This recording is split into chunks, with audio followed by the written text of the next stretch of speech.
உலகெங்கிலும் இருந்து இந்த நிகழ்வை பார்த்து கொண்டிருக்கின்ற சன் தொலைக்காட்சி நேயர்களுக்கு அன்பின் வணக்கம்.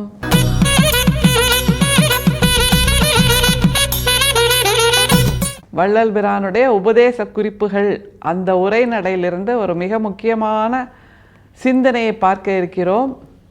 நம்ம வியக்க வேண்டிய ஒரே ஒரு விஷயம் என்ன தெரியுமா?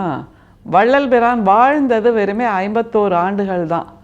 ஆனால் அதுக்குள்ளே இப்படியெல்லாம் மாற்றி மாற்றி மாற்றி மாற்றி யோசித்து அதை பற்றி எழுதி வைத்து நாம் அதை 2 நூற்றாண்டு கழித்து வாசிப்பதற்கான ஒரு வாய்ப்பை எப்படியெல்லாம் அவர் ஏற்படுத்தி கொடுத்திருக்கிறார், அதை நினச்சி தான் வியக்க வேண்டியிருக்கு. அதை தவிர அவரும் நம்மை போல ஒரு இயல்பான வாழ்க்கையும் வாழ்ந்திருக்கார்.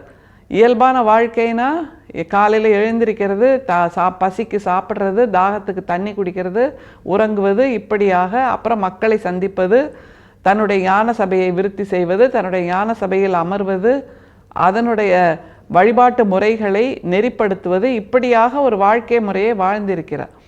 ஆனால் அதற்குள்ளாகவே இவ்வளவு படைப்புகளை கொடுத்திருக்கிறார், தத்துவங்களை கொடுத்திருக்கிறார், புதிய சித்தாந்தத்தை உருவாக்கி இருக்கிறார். அதை தவிர இன்றைக்கி நாம் பார்க்க போகிற அந்த ஒரு சிந்தனை இருக்குல்ல, ரொம்ப ஆச்சரியமான சிந்தனை. இப்படி கூட யோசிக்க முடியுமா? நம்மோட உடம்பில் இருக்கக்கூடிய ஒரு உறுப்பை பற்றி, ஒரு பாகத்தை பற்றி இந்த மாதிரியான நோக்கத்தில் நாம் யாருமே சிந்தித்ததில்லை அப்படிங்கிற அந்த புரிதலோடு இந்த உரைநடையை வாசிக்கணும். முதல்ல வாசிச்சுட்டு வந்துடலாம், அதுக்கப்புறம் அதை பற்றிய வியாக்கியானம், டீகோட் எல்லாமே பண்ணலாம். நெற்றியில் தோன்றாதிருப்பது மேற்படி இடத்தில் ஆன்ம விளக்கம் விசேஷம் உள்ளது.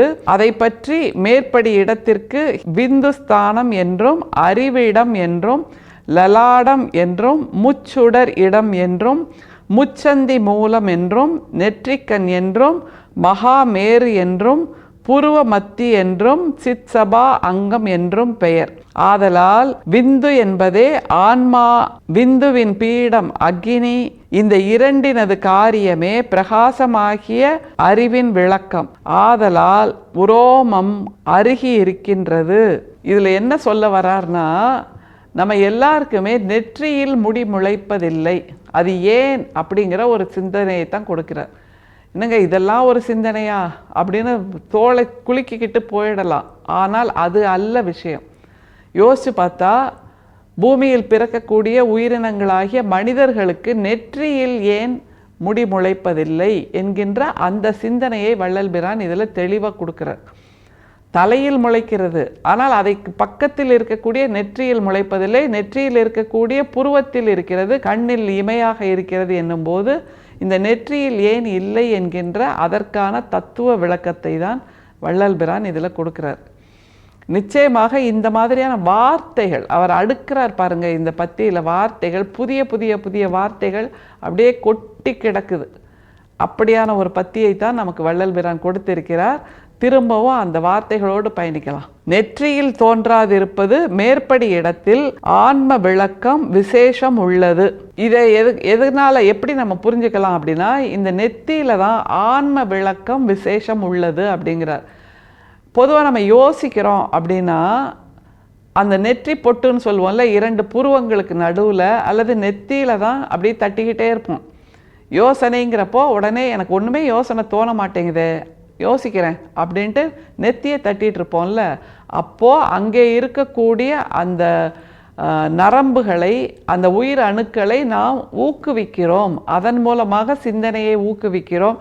அதனால தான் அங்கே ஆன்ம விளக்கம் இருக்கிறது என்று வள்ளல் பிரான் சொல்லுகிறார்.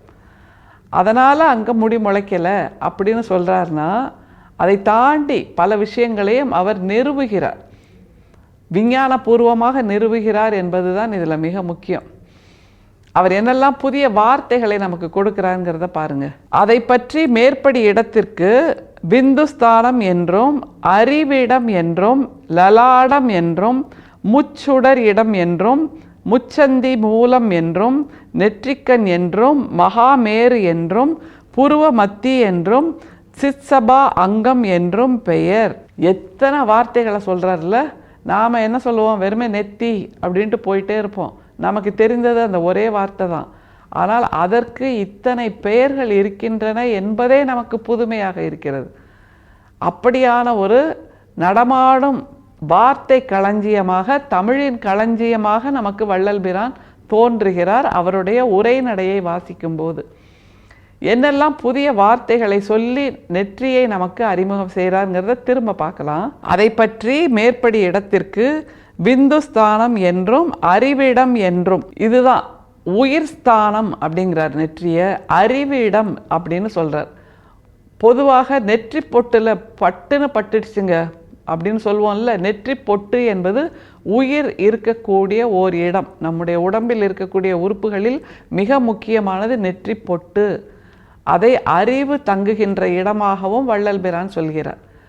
நெற்றி பொட்டை விந்துஸ்தானம் என்கிறார், அறிவு இடம் என்கிறார். அடுத்து வேற என்ன பேர் வருது பாருங்க.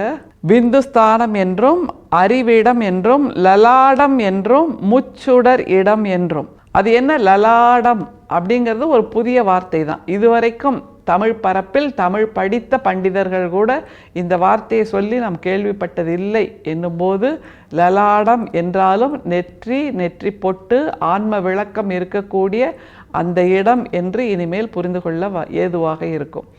லலாடம் என்று பார்த்தாச்சு. அடுத்தது லலாடம் என்றும் முச்சுடர் இடம் என்றும் முச்சந்தி மூலம் என்றும் நெற்றிக்கண் என்றும் மகாமேரு என்றும். முச்சுடர் இடம், முச்சந்தி, நெற்றிக்கண், மகாமேருன்னு ஒரு வார்த்தையை சொல்கிறார்.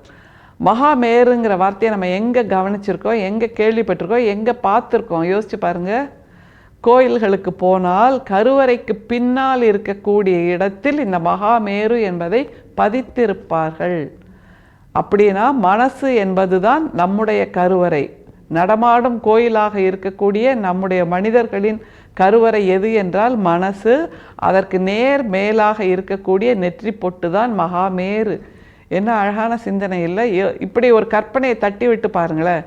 நம்ம உடம்பே கோயிலாக இருக்கிறது, அதில் மனசு தான் கருவறையாக இருக்கிறது, நெற்றி பொட்டு தான் மகாமேருவாக இருக்கிறது என்பதெல்லாம் அருமையான கற்பனை.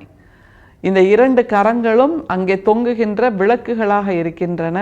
இரண்டு கண்களும் அங்கே பற்றி எரிகின்ற அல்லது மிக வெளிச்சத்தை தரக்கூடிய அந்த பெரு விளக்குகளாக இருக்கின்றன என்பதையெல்லாம் யோசிக்க வைக்கின்ற ஒரு உரைநடை. நெற்றிக்கண் என்றும் மகாமேரு என்றும் புருவ மத்தி என்றும் சித்சபா அங்கம் என்றும் பெயர். ஆதலால் விந்து என்பதே ஆன்மா, விந்துவின் பீடம் அக்னி. இந்த இரண்டினது காரியமே பிரகாசமாகிய அறிவின் விளக்கம். ஆதலால் உரோமம் அருகி இருக்கின்றது.